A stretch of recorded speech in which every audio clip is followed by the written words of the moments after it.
हरिओम तत्सत नमः। ओम नमः शिवाय। नमस्कार। आज का प्रवचन का विषय है अपने आप को कैसे संभालें।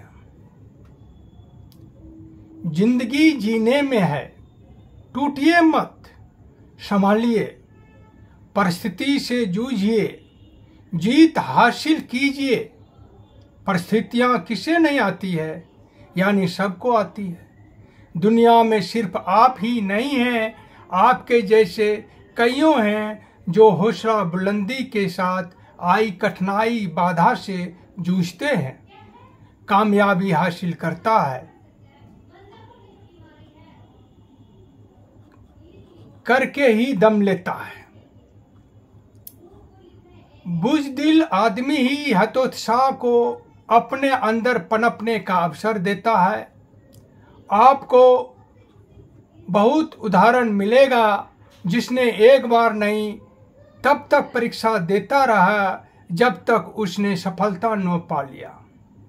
आप अपने अंदर सोई प्रतिभा और तमन्ना को जगाइए, आत्मविश्वास को जगाइए और पूरी लगन के साथ लक्ष्य हासिल करने लग जाइए। आप बार बार फेल और सफल हुए तो क्या हुआ? आपकी मेहनत लगन एक न एक दिन जरूर रंग लाएगी। आप ख्वाब के बजाय सिर्फ तैयारी की डगर को सुदृढ़ बनाए रखिए।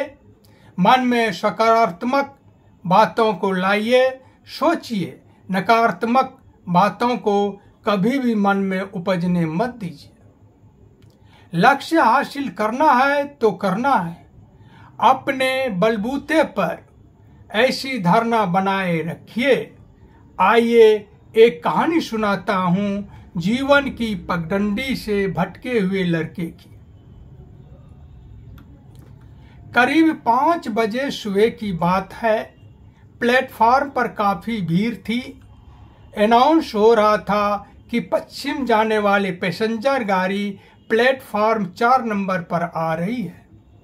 कुछ दिनों पहले वह गेहूं की कटनी करने आई थी। वह सपरिवार घर वापस जाने के लिए गाड़ी की इंतजार कर रही थी। गाड़ी प्लेटफार्म पर आई, रुकी, किंतु इसी दरमियान में उसका पति वृद्ध गाड़ी के चपेट में आ गया। नौजवान करीबन 30 साल का उसी गाड़ी में सफर कर रहा था। वह यह दृश्य देखकर अचंभित था कि वह बूढ़ा पति इस खूबसूरत लड़की का पति, यह कैसे हो सकता है? पास ही एक मनमोहक 1 साल का बच्चा खेल रहा था। वह बेचारी जी जान से रो रही थी।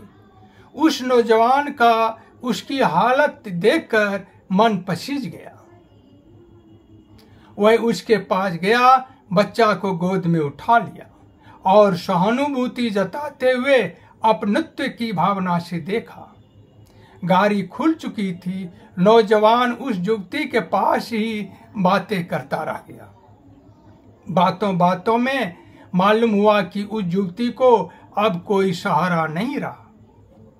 उस अबोध के साथ कब तक, कैसे, कहाँ जिएगी, वह अब जीना नहीं चाहती।